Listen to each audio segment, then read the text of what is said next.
بسم اللہ الرحمن الرحیم، السلام علیکم۔ کرائم بلیٹن کے ساتھ میں ہوں سندس خان۔ شامل کرتے ہیں ہیڈ لائن۔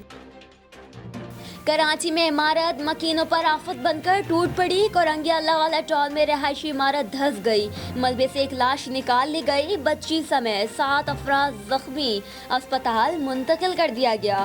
4 منزلہ عمارت میں 5 فیملیز رہتی تھی، کئی افراد کے ملبے تلے دبے ہونے کا خدشہ۔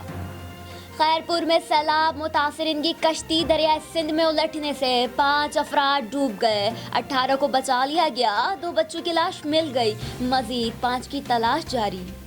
لودھرا میں منشیات فروش سرگرم، ڈی پی او سید قرار حسین کی ہدایت پر ضلع لودھرا پولیس کی کارروائی۔ تھانہ سٹی لودھرا پولیس نے 3 دن میں 15 ملزمان کو گرفتار کر لیا۔ ملزمان کے قبضے سے بھاری مقدار میں شراب برآمد کر کے مقدمہ درج کر لیا۔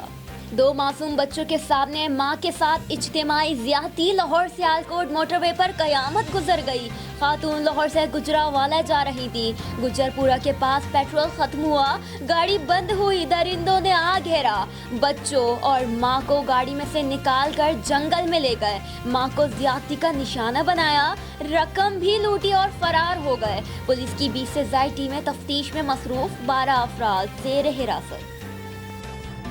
فی الوقت اتنا ہی۔ مزید خبروں اور اپڈیٹس کے لیے وزٹ کیجیے ہماری ویب سائٹ csnlive.tv۔ اس کے علاوہ آپ ہمیں فیس بک اور ٹویٹر پر بھی جوائن کر سکتے ہیں۔ دیکھتے رہیے CSN۔